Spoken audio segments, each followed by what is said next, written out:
All right, welcome back. We do have other news, and we'll run that later on in the program. But we led off Bayou time tonight with a pretty scathing letter from Senator Butch Gautreaux aimed right at the governor of the state of Louisiana, Bobby Jindal, talking everything about his health care methods, of how he awards contracts, his travel to church on Sunday, his travel in general, his non-ability to meet with legislators, and of course, the governor has a right to respond. We always invite the governor. We always cover him when he's in the area, and we'll certainly make an effort to get him on to respond to all this. So it was pretty lengthy. Senator Gautreaux leaving his seat, 2-page letter, and certainly got my attention today coming across emails. Let's take some phone calls, 879-1231. On this particular topic, you're either going to side with Senator Gautreaux or you're going to take up for the governor. It's really cut and dry. Or you may play the fence a little bit, but we're going to open up the phone lines. You pick your side you want to be on. That's what we're all about here at Bayou Time. So off we go. HTV, welcome to the program. Your comments, please. Hello, Martin. Yes. I never thought I'd see it in Louisiana. Okay. This man here is going to tell us the way it really works, behind doors. I was against him because he voted with the other group to separate Lafourche and Terrebonne. But if he does what he's doing, what he's saying tonight, him and Joe Harrison need to get together and make a list of what's going on in the governor's mansion and what's going on in that Senate and that House, and let the people of Louisiana know what's going on. And write it down and let us know on your channel or any other channel. Don't get me wrong. I was against Butch for voting with that Northern Louisiana gang. But now I know why. If that governor travels every week over there at $25,000 of Louisiana money to go to church, and we starving down here, something's wrong. Just like these little organizations that Joe Harrison is finding that our lottery money is going to.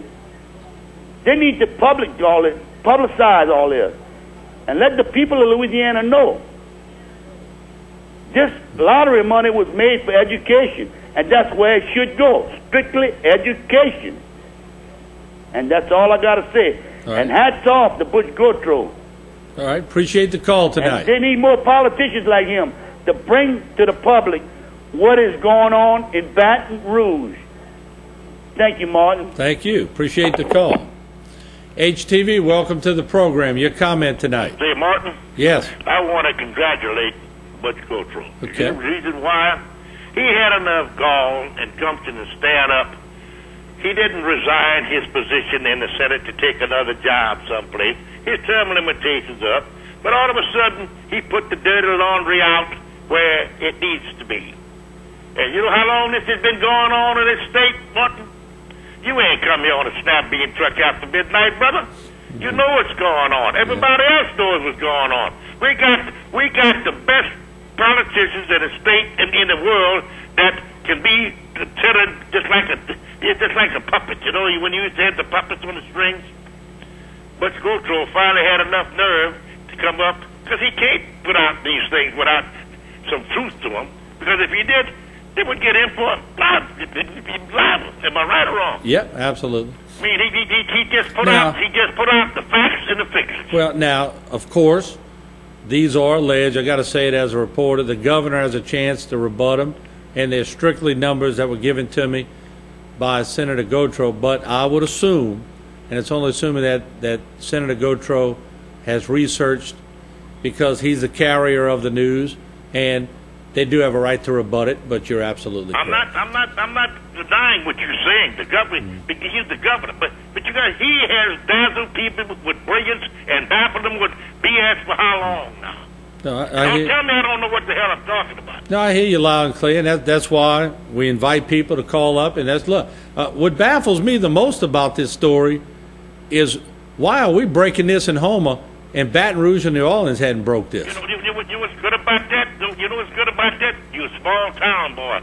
So am I. You know what I'm talking about? But then and again, he didn't come out and ask for the NBC, CBS, or WBFB or the WWL to carry. He came to you, and he spoke to the people that he represents down here in this area. Am I right or wrong? You're right, and I have a feeling it's going to be picked up. It's going to get bigger. You know what tickles me?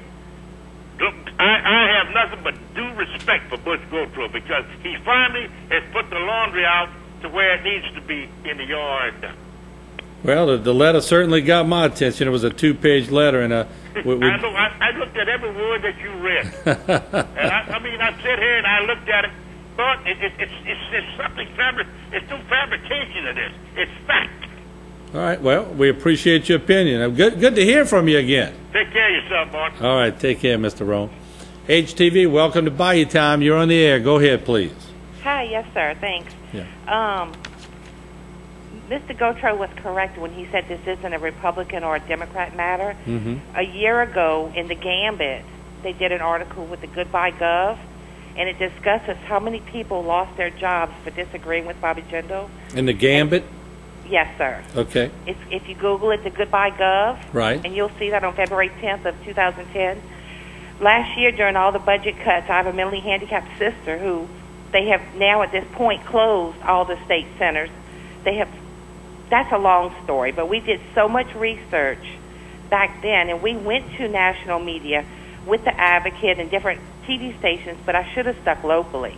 Yeah. Because as you're breaking this with him, everything he's saying is correct. You cannot get to Bobby Jindal whatsoever. We have attempted to. There's no getting to him. And I don't understand. I was excited to hear that tonight. Yeah, I don't understand. Look, and I'm not. I mean, I don't have a witch hunt against the governor. Personally, I've met the man many, many times, and I like the guy. But, this is what it is. If you have a state senator feeling this strongly about the governor, I don't care if you like the governor or not. It's news, and it should be reported. This is pretty big stuff coming from a state senator. So, but it just confuses me that and I just asked Jason in the last break, if not the Gambit, if the Advocate or the Picayune had anything on this, and he said no. So, I mean, look, we broke many stories here on HTV, and I'm glad to do it, but it still baffles me that this would be broken away from the capital area.